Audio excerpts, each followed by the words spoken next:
Bismillahir Rahmanir Rahim. Ẹnikẹ́ni tí bá ń ta ṣéhù álìmì láyà àbí ń sọ̀rọ̀ kan, wùwà kan, ṣèṣesí kan, wọ́n fi ń takò ọlá ṣéhù álìmì, á dìde ìjà sóńtọ̀hún wala nubali. Ṣéhù álìmì ńlá sọ yìí ti wà, àwọn náà la bá tan tàà fi ní fàárí. Ẹni fà wọn lásọ yá ti fà wáyà nígbàtá ìsì sọ máa lè. Ogun tó sọ lọrin dìlú mímọ̀ Ṣéhù álìmì ló jà. Àwọn tí wọ́n wá jọ jà láwọn tí wọ́n bí àwà. Ẹni ogun bá yá lágbọ̀n òun ní mọ̀ ròyìn ọ̀tẹ̀. Tẹ́ bá rí tàà bá dákẹ́, a mọ̀ tí ò já dákẹ́, ó lè méjì wọ̀. Ìmọ̀ tí gbogbo ayé fi ń ròyìn lọrin lónìí, tá fi ń pè lọrin nílùú mímọ̀, Ṣéhù álìmì náà lọ́lọ́run bá fi ta lọ́rẹ. Àbí sọ orúkọ tí bàbá àti ìyá sọ Ṣéhù Muhammadu Sọ́líhù, bàbá tó bí wọn ní jẹ́ Janta, Álìmù Janta, Sọ́líhù Janta. Ọ̀pọ̀ mímọ̀, bùháyà mímọ̀ tí wọ́n gbé wọ Ìlọrin tó ju tàwọn tí wọ́n bá ń bẹ̀ lọ, ni ló fẹnu kò, ló fún wọn ní àdàpè tí ń jẹ́ Ṣéhù álìmì, tí ń jẹ́ álìm, àfá òní mímọ̀. Ìmọ̀ náà sì ní bẹ lára gbogbo ọmọ tí Ṣéhù bí. Bẹ́ẹ̀ni, ọba Abdulsalam Ọlọ́run bùn ní mímọ̀ débi pé bí ìbá sọ lọ́ọ̀bá, fas'alu ahla dhikri in kuntum la ta'lamun. Kẹ́ni ó mọ́ fi màdẹ́rù bàbá mọ́, ẹnikẹ́ni ọjà táǹtà mọ́ polówó ẹ̀wájú wa mọ́, ẹnikẹ́ni ẹ bá fẹ́ sọ̀rọ̀ mímọ̀ àbẹ́bẹ́ ẹdún nílùú màjágbó, aláìmọ̀kan ni wọ́n pè ní alim. Nígbàtí ọba Abdulsalami ó fi jọba,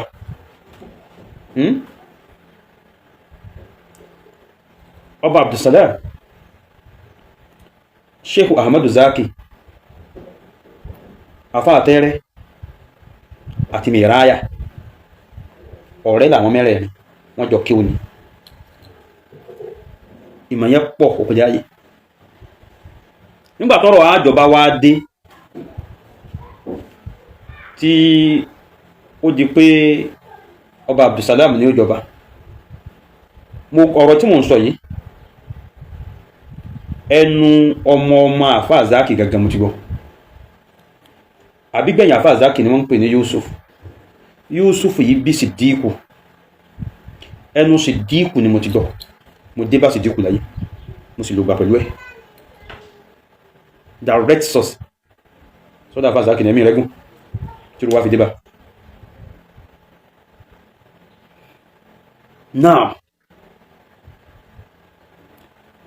lẹ́nu bàbá yìí mo ti gbọ́ pé àfá Zaki àti Atẹ́rẹ́ àti Mìráyà wọ́n wá pe ọba Abdulsalam gẹ́gẹ́ bí ọ̀rẹ́ wọn pé wọ́n ló fẹ́ jọba pẹ̀lú bí màsíkọ̀ tó lára yìí, ó nílé mójú tọ́rọ àkọmọ kí ó mọ̀. Ìmọ̀ yìí pọ̀ kọjá kó mọ́kànlá kí wò fún bí màá yẹn sì pọ̀ tó jọ́nà. Lẹ́yìn ìgbà tí wọ́n jọ sọ̀rọ̀ yìí tán, kò sí ọ̀nà míì tán fẹ́ gbégbà fi kọ́ bá Abdulsalam ó jọba. Lẹ́yìn ìgbà yìí ńlá àfá álìmì wá ṣẹ̀ṣẹ̀ fáwọn àfá Zaki níṣẹ́, ìwọ gbàbí lọ, Atẹ́rẹ́ tẹ̀lé, Mìráyà tẹ̀lé, àfáà Zaki ní máa wà láàrin. ló fi jẹ́ pé tí ẹ bá ń lọ sí tẹ́ bá dókè òyì tẹ́ kọjú sọ́nà là ń wá, tẹ́ bá ń lọ sàá ìlú tẹ́ kọ́kọ́ kàn ẹ kàn àfáà Tẹ́rẹ́. ìlú làfáà Tẹ́rẹ́ jẹ́, ìlú ní jẹ́ àfáà Tẹ́rẹ́. ẹ kàn Zaki láàrin, Mìráyà ló tẹ̀lé. ìtàn tó sọ ìlú yẹn di tó tẹ̀léra wọn nìyẹn. àfáà Tẹ́rẹ́, àfáà Zaki, àfáà Mìráyà bí Mìráyà. ìtàn tó sọ wọ́n di ọ̀kan náà nìyẹn. tẹ́ bá sì wá láti sẹ́ńtà gbòòrò ń bí, tí sẹ́ńtà gbòòrò nínú Ìlọrin bí, tí ẹ bá wo bí a ṣe ń gbé níbẹ̀ náà, àfáà Tẹ́rẹ́ ló wà lókè lẹ́gbẹ̀ẹ́ sẹ́ńtà gbòòrò ń bí, àfáà Zaki wà láàrin ní sábó láì, àfáà Mìráyà wà wájú ẹ̀. bó ṣe tọ̀ náà torí nígbà tí gbogbo ẹ lọ lẹ̀ tán, ilé bàbá lọ ní sẹ́ńtà gbòòrò ibẹ̀ làfáà Zaki kọ́kọ́ ń gbé. ẹ̀sùn lọ wọlé bàbá lọ tí mo dákọ̀ yẹn, gbogbo àti ń gbẹ̀rẹ̀ ọmọ sí wà lè mìíràn sí jẹ́ mùsàn. mo ń fọ̀rọ̀ yìí rinlẹ̀, Ìlọrin sì lọ ìmọ̀kan débi tí ẹnìkan mọ̀ wá dàlúrú, fọ̀rọ̀ dàlúrú, fi kìníkà dàlúrú, wọ́n wá ní sí òṣùwà nítorí pé ìmọ̀ ń pọ̀ ní. níjọ́ tí ẹgbọ́jà mímọ̀dé tẹ́ kiri mímọ̀dé, ṣé asọpálẹ̀ ìmọ̀kan ni wá ní? ara o, àwọn tí wọ́n bí wá jẹ́ ni tí máa sàpọ́nlé tó bá ti dáa. ọjà táwa gbà lọ́wọ́ yín tá a bá yín náà nípa àwọn kan ò náà dòní, wọn ò náà lam yata'allamu illa min al-bayti. kéwú àwọn bàbá wọn tó jẹ́ kéwú pìlọ ni wọ́n ń ké nínú ilé wọn dòní. ẹ lọ sàlẹ̀ kòtò ẹ bà bẹ́ẹ̀ wọ́n sì ń kéwú john dòní. ẹ lọ sóró kéwú àkúnlẹ̀ kí àjòkó kéyàn ni wọ́n ń ké ń bẹ́ dòní, wọ́n sì ní àlùbáríkà. bí wọ́n bá wọ́n ń ṣe fáàrí pé ọjà táwà ara mi bí wọ́n ni wọ́n ta fún wa, ṣé kò jẹ́ pàwọn ní òṣè fáàrí pàwọn náà náà bọ̀ rà. níjọ́ ẹkiri mímọ̀dé tẹ́nìkan bá ní títọ̀dọ̀ wá tó wà gẹ́ ẹkiri ẹ̀ lọ́ọ̀bù mí, kí lẹ́ sí ń jọ náà? ẹ má jà fún gbogbo ẹnu sọ̀rọ̀ ẹ̀dá kùn torí Ọlọ́run. ń tá a fẹ́ ní ìṣọ̀kan.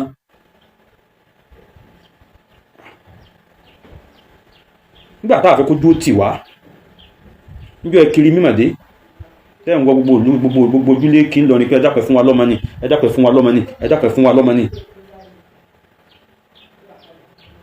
ṣe bínú ilé iṣẹ́ wàhálì mi náà ni wọ́n ti polówó máa yín pé ìmọ̀ rèé, àlùbáríkà rèé, ẹ̀bá anájà rẹ̀.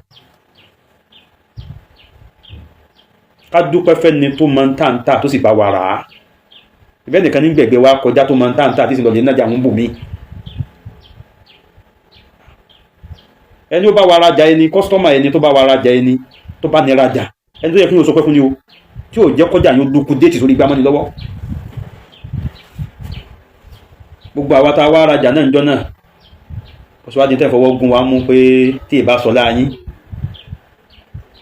ẹ wá ṣe dúpẹ́ fọwọ́ náà pé bí ìbá sọ láàwá ọjà tí inú níta. ààyè tí dààmú kẹ́rí ọ̀rọ̀ tí ń sọ yìí ó ṣe rí mo ṣe ń sọ, ààyè tí dààmú ò bá ti wá bálé ọba, ààyè yẹn láàyè àlùbáríkà lọ́dọ̀ ti wá o. ẹ tó tó gbọ́ ṣe jẹ́ ní sọ yẹn, èyíkéyìí ààyè tí ò bá ti dá ọba Ìlọrin láàmú nílà ìyà àlùbáríkà, ó ní ma àlùbáríkà, òun lọ láàlùbáríkà. ẹnikẹ́ni tí bá ti ń sọ ọ̀rọ̀ burúkú tí ń dá fìtínà ẹlẹ̀ fún lù ú, kìí ṣe ní àlùbáríkà o, kìí ṣe ní àlùbáríkà yìí dín sọ. fas'alu ahla dhikri in kuntum la ta'lamun. èmi ọmọ láwùfẹ́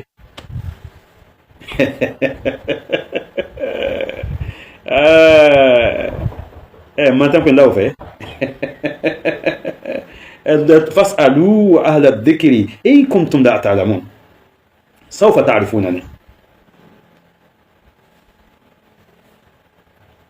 Iyọ̀kọ́ ní òròyìn ààrẹ lọ́bẹ̀. Ẹnikẹ́ni tó bá jẹ́ ẹbí Shehu Alimi ni ó bá wọn tọ́lọ́nà kan bọ́nà míì ni mélòó lẹ̀ máa rí lórí afẹ́fẹ́ báyìí tẹ́lẹ̀.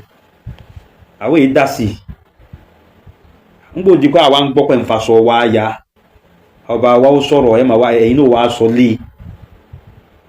Ma kana li mu'minin wala mu'minatin idha qada Allahu wa rasuluhu amran an yakuna lahumul khiyaratu min amrihi. Ọ̀rọ̀ táà fà Alimi bá ti sọ nígbò lókùn ìgbà tọ́rọ̀ wọn bá ti takò tọ́lọ́n tí ó takò tànẹ́bí abẹ́ ti gé níjọ wọ́n ti ń dájú ẹ̀sìn inú díwọ̀n ìwò ló takò tọ́nà ló takò tànẹ́bí rí. Èyí tẹ́ bá lọ observation fún tẹ́ bá ti sí pọ̀ mọ́ wà sí ọba ti gbọ́ ìtọ́sọ́nà Ọlọ́run tẹ́ fi sọ̀rọ̀ nípa wà sí tẹ́yẹ sí wọn bó sì tún mú un lò kí ló tó kù.